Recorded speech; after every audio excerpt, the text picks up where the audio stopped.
before I start.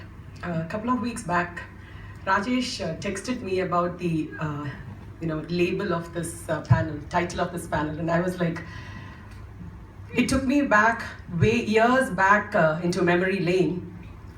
I remember the first time I saw the governing council members of the Young Men's Christian Association, the YMCA. And I'm very sorry for the seniors sitting here, but it did take a couple of days for me to get over the shock of, who people call as young. So now I think it's pure karma that, several decades later, I am sitting here under a label young. So anyway, this is something I've been telling all of them from the time I came here. See, the next couple of minutes that I have, ladies and gentlemen, I would like to share a little bit of the stories of my past, some things from my present, and a bit of my aspirations about the future. I was born to be an entrepreneur. I know it sounds very arrogant, but if you look at the Google definition, it says very oriented, focused, goal-driven. These are the definitions you will see in Google or Wikipedia.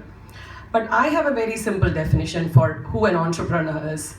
I would say an entrepreneur is Jack, or in my case, I would say Jill, of all trades, but master of none. Only that kind of a person can become an entrepreneur. Way back when I started my career with Tata Motors, I was into sales. And the only thing you are expected to do as a salesperson is sell. You're not expected to go on the shop floor and, check out the quality of the vehicles that's coming out. No, you're only expected to be a master in sales. Sell, sell, and sell. And being a Jill of all trades, I got thoroughly bored. Later, when I went on to do my own venture in real estate, which is an extension of my family business, again, being a marketing MBA, I ended up doing marketing and sales. 2008, the recession was so bad that as a family venture, we decided that the particular vertical in which I'm working, we need not increase our footprints in that vertical. So what did that do to me? I ended up with no work. But the advantage of being in a family business is, even if you don't have work, there is a job. Nobody throws you out. Unlike all these things that's happening in the IT sector, you still have your comfortable office and your chair and your lifestyle. But I got bored again. And boredom, ladies and gentlemen, is an amazing thing. It is actually the breeding ground for ideas. And I'm a huge idea person, and I keep getting these weird ideas. And I keep bombarding my sister, who's my partner, with all these weird ideas. So it reached a stage where she said, Rekha, please don't stop talking. At least if you're talking, I know what all weird things you're thinking. The minute you're silent, I'm scared. We don't know what you're thinking, right? So, but jokes apart, when you keep on coming up with ideas, sometimes you do it, sometimes you don't, people stop believing in your ideas. They say like, okay, thinking so much, she's doing nothing, or she's doing something, but there's nothing going on there. So that's a very, I would say, not a very happy situation. But being a serial entrepreneur, one of the beauties is that, while you are traveling this journey, you come across so many interesting people. And some of them are willing to spend their time, their money, and the energy in sharing your dream. And Sutika is a result of such a partnership with a person who believed in my story, Hemant Prakash. And it has been a very good journey so far. He's a co-founder of Sutika with me. And this moment I have to mention another person who was there, Chetan. See, 4.5 years back when we started, Sutika started as an online produce, which is a product and a service bundled together. And it was an online product. So obviously you need a website integrated with a payment gateway. Now when you look at it, it's a cakewalk, having a website with a payment gateway, right?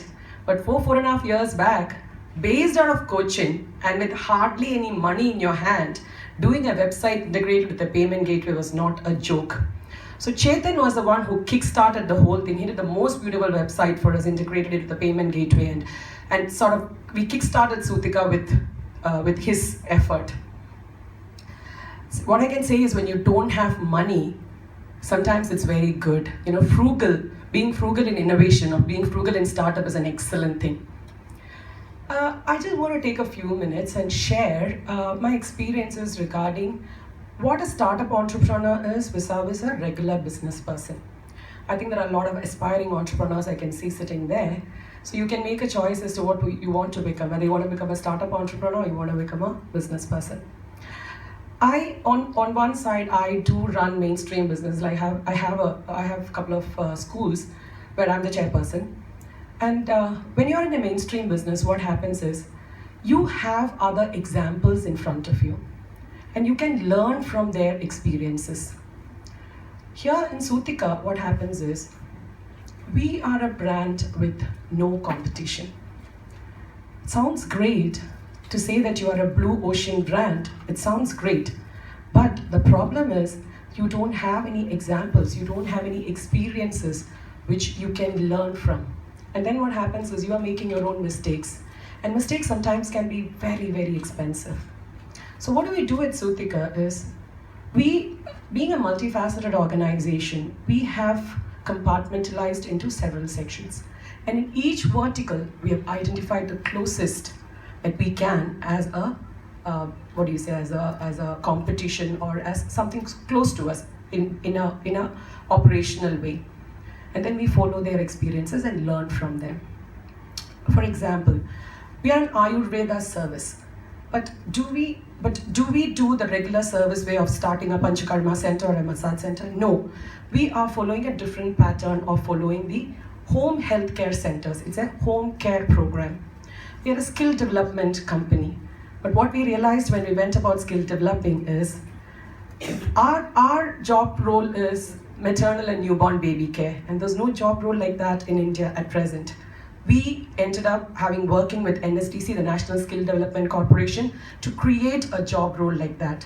So this is what happens when it is a startup venture with nothing else to look at to or no other people working in a similar setup with you. When I talked about this job role, this is another thing which I feel fundamentally different between a business and a startup. See, when I'm running a school or if you're running a hospital, you need teachers, you need a doctor. You know the exact qualification of the person who needs to fit that role, right? But in our case, what happens is there is no educational background that I can pin on to fill any job role in my organization. See, as I said, we are an Ayurveda product, but we are not taking the route taken by other Ayurveda products. The salesperson in our organization needs to be a pharma person. He needs to understand Ayurveda, and he needs to be a concept seller. Sounds like a paragon of virtue, right? Very difficult to find a person to fit into this kind of a shoe.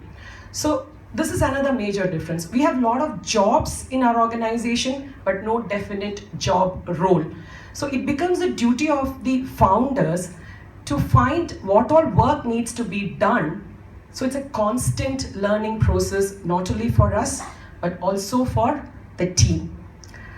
Ladies and gentlemen, when I said constant learning process, that is where I am today. It's a constant learning journey.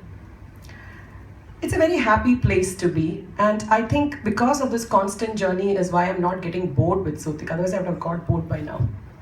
Boredom is something which I'm very prone to. But as I said, it's a very happy place to be, and today if I'm standing here, I'm very happy to be here. I wouldn't trade this place for any other place in this world. Looking back into my past, I have no regrets. I failed miserably several times over, but when I look back, what I understand is some of those failures could have been avoided. Looking back, I feel, failure is not the end. In those days, in my younger days, I used to think when things are not working and you fail somewhere in some projects, you're like, okay, this is the end. But failure is not the end. It is just a platform to evolve. It's a platform to reinvent. And that is what we are doing right now. And that is our future. To talk about the aspirations of my future, at a very very early stage, we worked with the Kudumbashri of Kerala. We presented Sutika as a self-sustained women entrepreneurship program for the financial and social inclusion of women at the bottom of the pyramid, through skill development. It was very well received by Kudumbashree, and we did see quite a bit of good things happening for us. And this gave us an opportunity to work outside Kerala.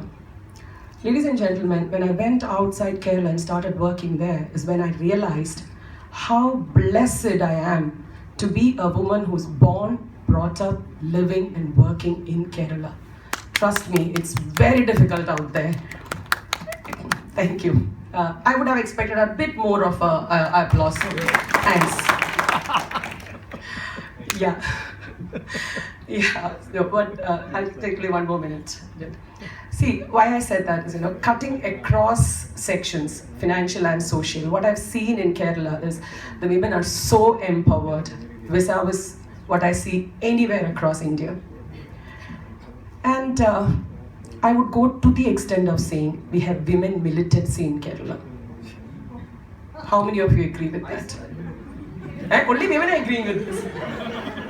Can I see some more raised hands? Didn't you see them bashing up the poor auto rickshaw driver the other day? What else am I talking about? The men are scared to raise hands. Yeah. We may get a thrashing from her. I'm not going to get out from here till the end of the session, so don't be worried. Yeah, but jokes apart, yeah, I personally think empowerment has taken a extent to militancy.